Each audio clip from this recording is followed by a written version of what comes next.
प्रियंका जी इस शरीर के बनावट इ लहंगा बाजार में मिली, इ गहना बाजार में मिली, इ बाली कनबाली उठलाली बिंदिया सब कुछ बाजार में मिली, लेकिन है शरीर रूपी है चमड़ा रूपी जौन लहंगा बा ना एक कोई कंपनी के पता बा आ ना एक टेलर के पता बा।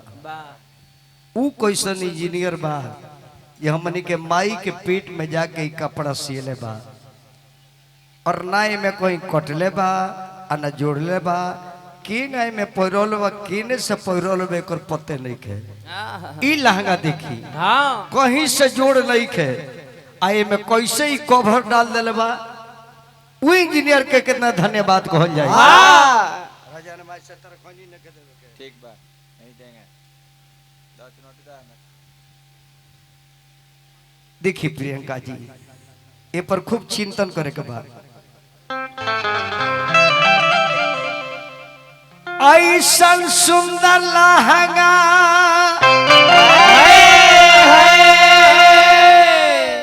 अरे मिलल होई महंगा एकरा के रखी हो संभारिए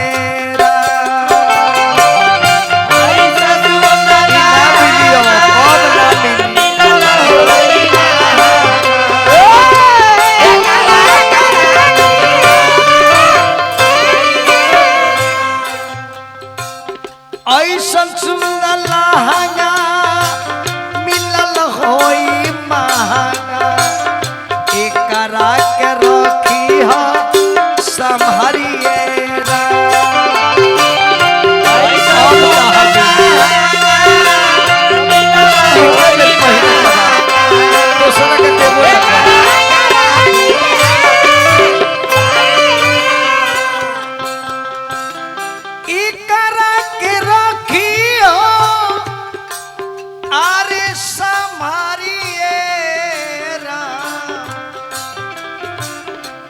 न तो कब आई कोनो तो के प्रियंका जी से सुन लो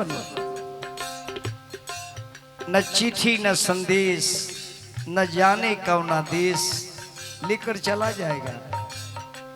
कब आई ऐसा मजिस्ट्रेट चेकिंग करी अब मजिस्ट्रेट चेकिंग टीटी करेला तो बता के ना करे, सीबीआई आवेला तो बता के ना उहे उहो अचक में आई है तीन ना बतई है अचक में आई है तीन ना बतई है जाए के परी ससुरारी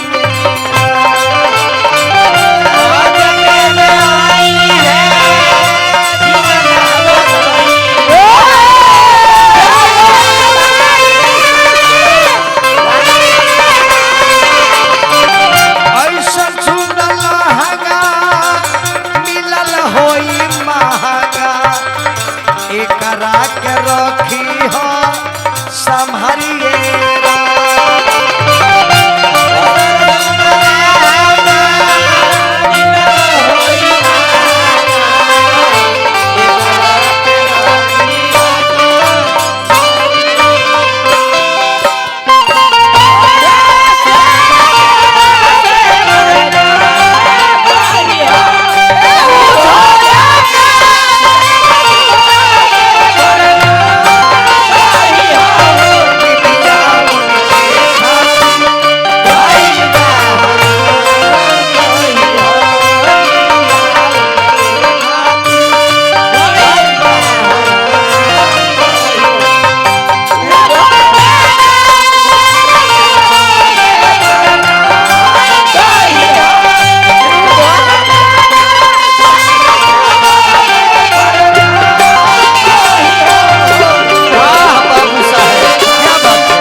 ध्यान दो, इस शरीर के देख ली वो कैसन इंजीनियर बा, आखिर में कारण का बा शर्मा जी। लोग कहेला ना प्रियंका जी, जग में सुंदर है दो नाम, चाहे कृष्ण को हो या राम। भगवान के अनेक अवतार वाले के दुई आदमी के काहे कहल जाला कि जग में सुंदर है दो नाम, चाहे कृष्ण को हो या राम। ऐसे की दुनिया हो दुइये को के महत्व बा, तीसरा के कोनो स्थान नहीं रखे। दुनिया दुनिया दुनियन दुनिया, ये दुनिया में दुइये को चीज बा, तीसरा के जगह नहीं खे। धरती आसमान रात दिन, धर्म अधर्म, सत्य असत्य, भाला बुरा नीमन बाउत, आइल बानी जा चल जाई, यह दुनिया में सत्य बात। आई जितना शरीर में है देखो तनी मशीन, ये सब दुई अक्षर से बनल बड़े। ऐसे कि कलयुग केवल नाम, त नाम दो अक्षर के बाद सुमरी पौन से पावन नाम दो अक्षर, राम न सकही नाम गुण गाय नाम दुई अक्षर, नाम जपत शिव अमर भयो दो अक्षर। नामे अमर बा, बाकी दुनिया में कुछ अमर बाना। इस शरीर में जितना है ऑर्गेन्स, जितना मशीन देखतानी, ई मलिकवा दुई अक्षर के बनौले बा। भोजपुरी में समझाए भाव, एकर नाम बाल दो अक्षर, सर दो अक्षर, कान दो अक्षर, आँख दो अक्षर, नाक दो अक्षर, दूगो बछेद दो अक्षर, ओठ दो अक्षर, दांत दो अक्षर, जीभ दो अक्षर, कंठ दो अक्षर, गला दो अक्षर, छाती दो अक्षर, पेट दो अक्षर, डांड दो अक्षर, जांघ दो अक्षर, पैर दो अक्षर, पीठ दो अक्षर, बाह दो अक्षर, हाथ दो अक्षर। कुछ ऐसा भी भाई जान बताओ ला जाला। रची रची के रंगे रंगरी जवाब, पाँच ही रंगवा के साड़िए राची राची रंग रंग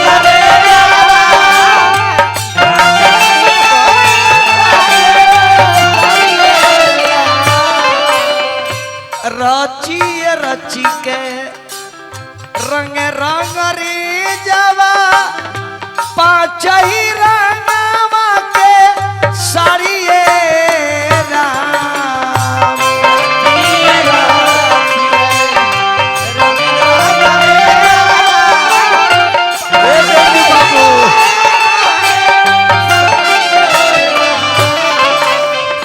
हीरा रतन जतन नहीं कैलू, हीरा रतन जतन नहीं कैलू,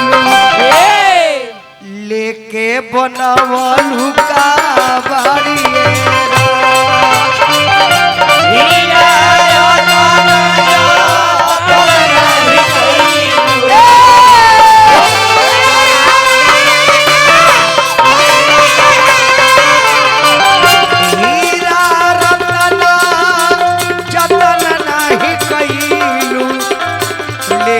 बनवालू का बाड़िए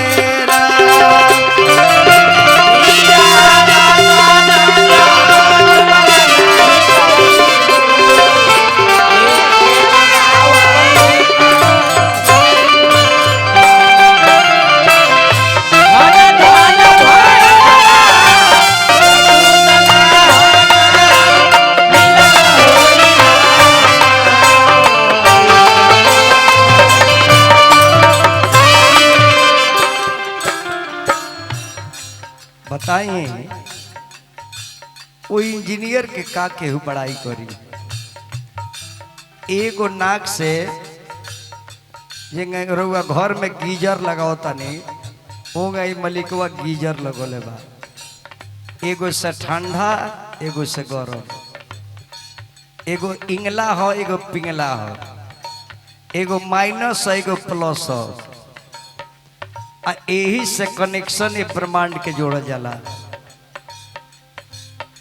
सत्य अचित ये दोनों के सटाइब न सत्य अचित यानी माइनस प्लस तो बॉल जरेला। जब ये दोनों सांसवा के एक में जोड़ाइब न तो बल्ब जल जाई। तो सत्य अचित, सत्य अचित जब सतित हो का हो जाई सचित आनंद, सचित आनंद,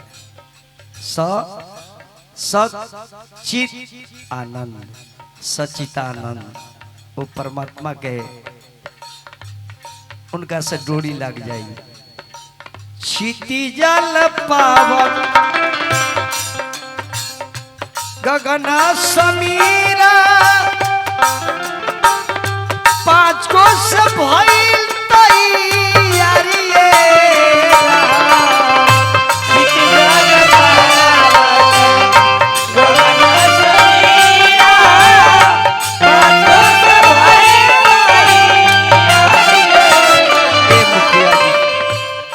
मुखिया हम बहुत देखले बानी करोड़ों, काहे के रुआ सबके कृपा से हिंदुस्तान के कोनो स्टेट हमरा से ना बाचल और ईपी बिहार के कोनो जिला ना बाचल। जाना जिला में रुआ सबके आशीर्वाद से ना कोई नहीं, लेकिन रुआ संदिलदार मुखिया कोई देखबे ना कोई। उ लोग आवेला फीता काटेला माला पहनेला टाटा बाई को के चलते बड़े, लेकिन प्रतिनिधि रउआ खानी बनावे के चाहिए हर मनुष्य के। ये हमने के भी मुखिया ना संहतिया बने, जिंगा रउआ संहतिया बनी मुखिया ना। मुखिया के मतलब कि संहतिया बनौले बानी, हम कने प्रतिनिधि ने की बनौले अपन मित्र बनौले बानी, संगे बानी संगे खातानी, जबले बैठल बानी तले बैठल बानी। काहे इतना समय उलो देता, जीतला के बाद लोग का टाइम मिलता। बाप रे आओ तल दुआर पर दे देखी नु हमरा के तन छोड़ दी, मिठाई तो खबे ना करो, शुगर हरान कइले बा। अब बैठे ना जे तेरे को अभी न्योता बा जा करो कौन जरूर ले जी आई ओ जी को के तबे जी होती। देखिए मलिकवा के डिजाइन, आखिर दोनों आंख प्रियंका जी ये दोनों हेडलाइट आगो ही काहे लगौले। एमे से एगो बैक लाइट लगा देवे के चाहिए कि आगहू देखल जाए पीछू देखल जाए, लेकिन मालिक ना लगौले कि अगर पीछे लगा दे तो इंसान अपना मंजिल पर ना पहुंची। अगला कोई जो लाल होता तब पिछला कोई जो हरिहर होता, वो घींची अपना का और वो घींची अपना का और मंजिल पर इंसान ना पहुंची। इतना सुंदर है मुहबा, हे पपोटा बहे कर रहे। जब जाना तरजे में खाए के बाद तो यही पर 15 बहे कर रहे, गंदगी यही में निकाले कर रहे। लेकिन कितना भारी इंजीनियर बा, ये परेश लगले बा मुहवा पर जे हे में जाए के पहले इंक्वायरी ले ली कि माल आज कह के माल काल के अना तई ना रहते परिया तो गोबरो मुंह में लिया जाए का तो पनीरे खाता नहीं। झूठ मतन को नहीं ना जी, साइड में कान दिले बड़े एकरा के आगे नहीं खन दिले कि साइड से केहू के आवाज सुनब, जैसे मॉनिटर बा साइड से आवाज सुनब दिमाग से काम ले।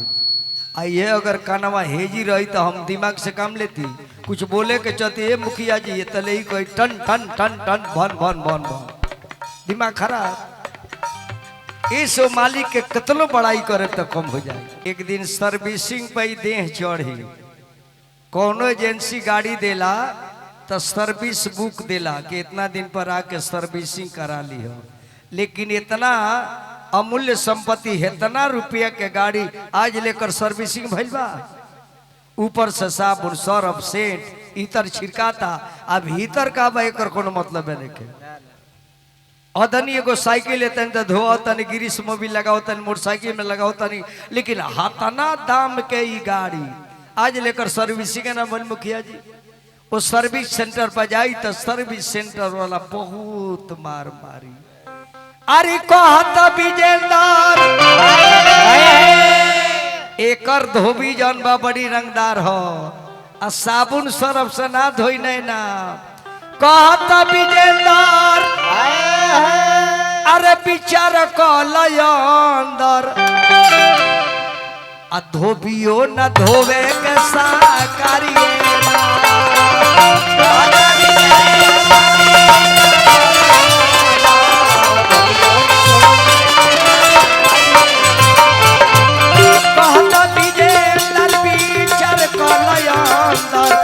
धोबियो न धोवे कसा करिए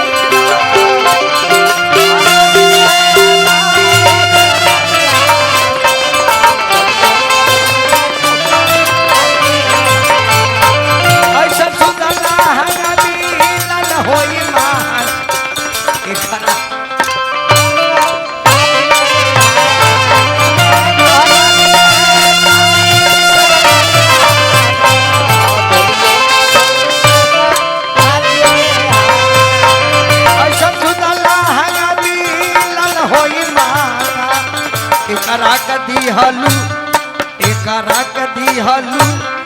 एकरा कदी हलू लसरिए रा